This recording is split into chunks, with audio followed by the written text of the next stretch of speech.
Salut à tous, j'espère que vous allez bien, c'est Yemina ici et bienvenue sur ton podcast chrétien, dernière vidéo de l'année.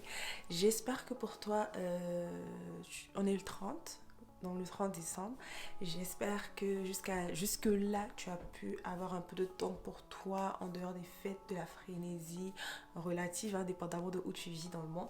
J'espère quand même que tu as pu avoir le temps pour toi de repasser un peu l'année, de voir ce que tu as changé, de le faire en collaboration avec le Saint-Esprit et d'avoir une vision claire, ou plus ou moins très claire, de ce à quoi 2020 va ressembler pour toi, les objectifs que tu es censé atteindre, les points sur lesquels tu es censé travailler et où tu vas en fait avec Dieu.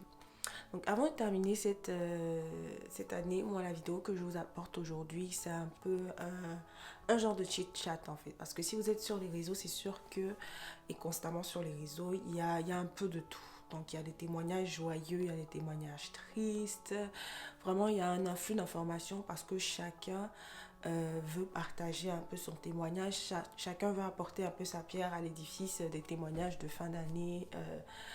Comment dire, des leçons apprises, etc. Et c'est une bonne chose, c'est une bonne chose. Franchement, je sais pas vous, mais moi, quand j'en regarde trop, quand j'en entends trop, je suis saturée.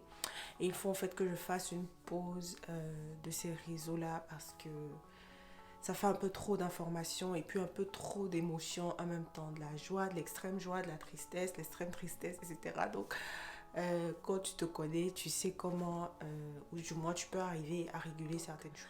Pour certains, ceux d'entre vous, celles d'entre vous qui n'ont pas ces histoires extraordinaires à raconter, n'ont pas des témoignages extraordinaires à raconter, pour qui arriver à la fin de 2020, c'est assez, c'est déjà un témoignage en soi. Ces personnes, ceux d'entre vous qui ont été brisés pendant cette année, ceux d'entre vous, je ne sais pas, qui attendent que l'Éternel accomplisse ce qu'il a promis, qui attendent qu'il fasse ce qu'il a dit qu'il va faire, honnêtement, take it easy, take it one step at a time.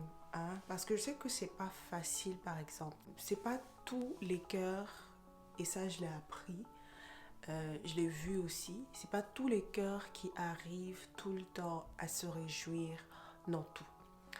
Donc c'est vrai qu'en tant que chrétien, et il faut se le dire, c'est un challenge. Ça ne vient pas naturellement à tout le monde. Pour des personnes qui ont été restaurées, si ton cœur a été restauré par le Seigneur, si tu as un certain degré de foi, c'est sûr que, comme l'adage dit, si le Seigneur bénit notre à côté, si le Seigneur bénit un autre à côté, il faut se réjouir parce qu'au moins le Seigneur est dans le voisinage. Let's be real, it's not easy for everyone. C'est pas facile pour tout le monde de se réjouir quand le Seigneur est dans le voisinage, surtout lorsque ça fait un bout de temps qu'il est dans le voisinage, etc. Donc, pour des personnes, par exemple, qui attendent un travail, il y a toujours ce dilemme-là. Et moi, je sais que je l'ai vécu par rapport à autre chose, c'est que you are genuinely happy. Franchement, tu es vraiment content de ce que le Seigneur fait dans la vie des autres. Tu es content de ce que en fait, certains témoignages, surtout quand tu étais témoin, plus ou moins témoin des combats en fait qui ont précédé cette victoire, tu te réjouis. Mais d'un autre côté aussi, ça t'emmène à te poser des questions sur ta propre situation. Et je sais qu'il y a beaucoup de personnes qui sont dans ce cas-là. Par exemple, si ce n'est pas ton cas, vraiment gloire à Dieu. Nous autres, ça a été un challenge en fait. Et ce n'est pas dans tous les aspects. Hein. Il y a des domaines précis où c'est un challenge pour certaines personnes. Et c'est un combat en fait. Pour ne pas tomber, pour certains, ça dépend. C'est un combat, c'est une décision personnelle. Il faut être intentionnel par rapport au fait de ne pas tomber dans l'envie, de ne pas tomber dans la jalousie et de ne pas retourner toutes les situations par rapport à soi. Vous voyez, j'étais une fois dans le bus et en fait, je pensais à quelque chose. Je dis des fois, pourquoi quand quelqu'un voit une belle femme, par exemple, qui est bien habillée ou qui a porté un habit différent, pourquoi immédiatement on se met à dire « Ah, moi, je n'aurais jamais porté ça. Je n'aurais jamais pris cette perruque. Je n'aurais jamais porté ce genre d'habit. » On renvoie toujours ce qui se passe dans la vie des autres à nous. I'm saying, if you're not doing this, bless God. Glory to God. Because I did. You know? Pourquoi on renvoie ce qui se passe dans la vie des autres à nous? C'est pas ce qu'il convient de faire. Si Agar a porté l'enfant, elle a porté l'enfant, ok, mais cela n'empêche pas en fait ce que Dieu a déclaré par rapport à toi et Abraham. Cela n'empêche pas ce qu'il a dit que ça allait arriver. Je ne sais pas si vous comprenez un peu. Peu importe ce qui se passe dans le voisinage, la seule indication, en fait, qu'on doit prendre de ça, c'est que Dieu est dans le voisinage, period. You don't have to appropriate. Tu ne dois pas t'approprier l'histoire, en fait. Le fait que le Seigneur bénit extrêmement une autre personne, le fait que, ou que même d'autres personnes soient en train de souffrir, c'est pas forcément corrélé à ton propre témoignage. Si pour une même chose que tu es en train de chercher, une personne souffre, une autre personne a la grâce, it doesn't mean that you will suffer. It can mean that you'll have grace. Or it doesn't mean that you'll have grace. It can mean that you will suffer. You understand what I'm saying? Donc, l'une des choses par rapport à ça, c'est de ne pas s'approprier, en fait, ou de ne pas retourner vers soi, ou de ne pas prendre la situation de l'autre, commencer à comparer parce que it's not related to your own situation. Donc, à ces personnes, par exemple, qui se sentent exclues. Parce que, honestly, 2020, c'est genre... certains ont vécu le juste milieu, mais il y en a d'autres, c'est les extrêmes. Soit c'était hyper catastrophique, soit c'était vraiment une très belle année de bénédiction, etc. And as I am saying, à cette fin d'année, en fait, tu verras de tout. Tu verras des beaux témoignages, tu verras des témoignages sad. Tu verras en fait des personnes triompher de tellement d'épreuves et que toi-même tu as vu de tes propres yeux. Et ce qu'on doit sentir par rapport à ça, c'est la réjouissance. Donc toi, Dieu ne t'a pas exclu. You know? Peut-être que tu n'as pas une histoire extraordinaire à raconter. Peut-être que ton témoignage, c'est être arrivé en santé. Et ça, c'est ce que tu penses. Parce que tu n'as aucune idée de tout ce qui s'est passé en arrière-plan. Tu n'as aucune idée de toutes ces choses qui sont passées que tu n'as pas forcément vu, compris, saisi. Peut-être que c'est en 2022 là-bas que tu comprendras pourquoi certaines choses sont arrivées maintenant en 2020. You understand what I'm saying? So like, God, you're not excluded. You're not excluded. And stop et arrête de t'approprier en fait les histoires des autres. Arrête de regarder la bénédiction de l'autre et te regarder par rapport à ça et dire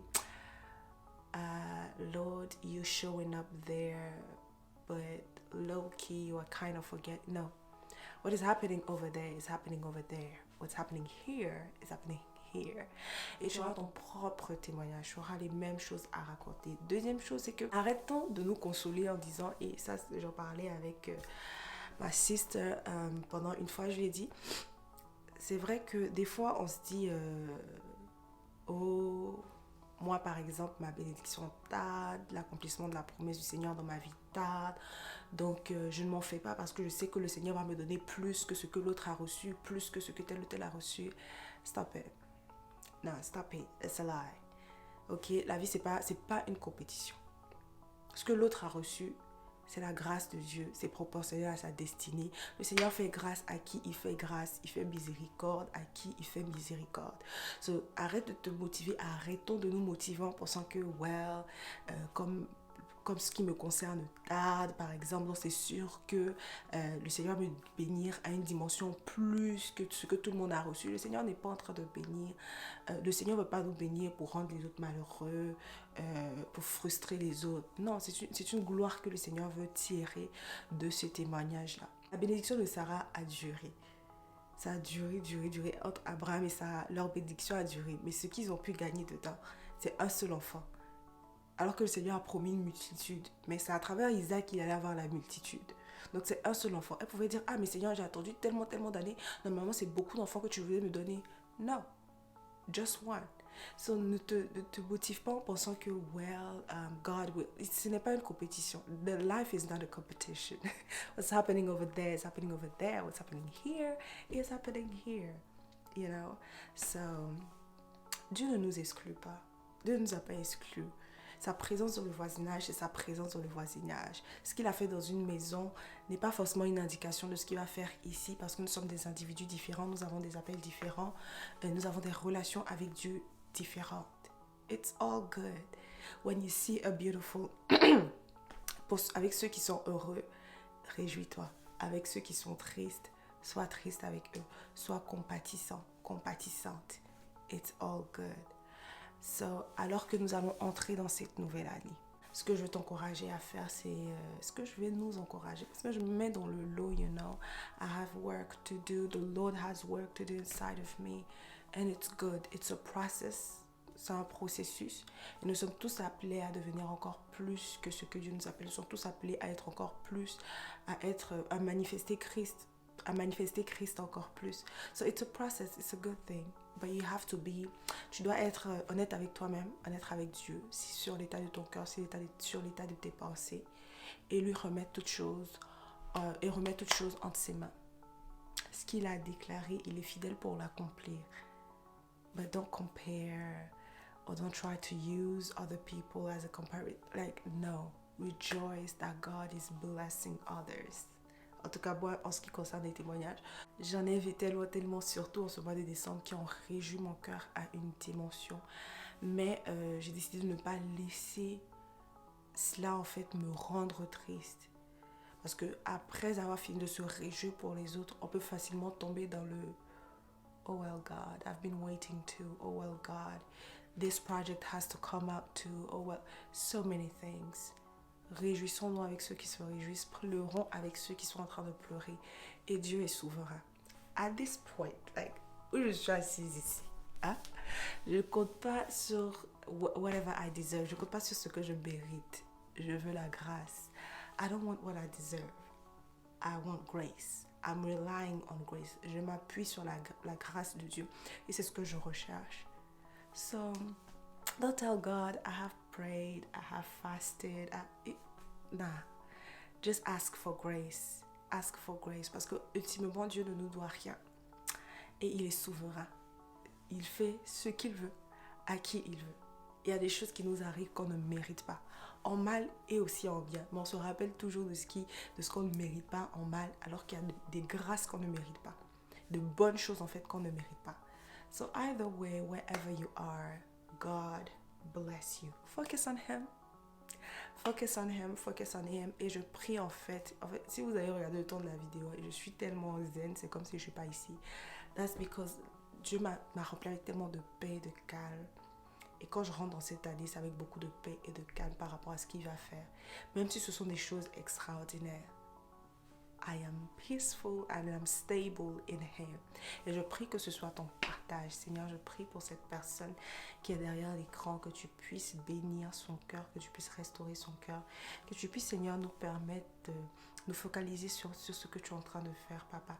Ne laisse pas à l'ennemi une porte d'entrée, Seigneur, pour la médisance, le mépris, la jalousie, l'envie, dans cet environnement d'hyper-témoignage en bien ou en mal, Seigneur. Protège nos cœurs, protège nos esprits, protège nos âmes et glorifie ton nom, Seigneur. Encore un jour avant la fin de cette année, tu peux encore faire au-delà de tout ce que nous croyons, au-delà de tout ce que nous voyons, au-delà de tout ce que nous désirons. À toi soit la gloire, Jésus, au nom puissant. En ton nom puissant, nous avons prié. Amen. So, enjoy today. Enjoy today. Today is a really good day. Take time off the social media if you need. Prends du temps en dehors des médias sociaux si tu en as besoin. Et laisse le Seigneur te parler, laisse le Seigneur te convaincre, laisse le Seigneur te guérir, laisse le Seigneur clarifier la vision pour la prochaine année. Il a de bonnes choses pour toi. Il connaît les plans qu'il a pour toi. Ok, so see you, bye.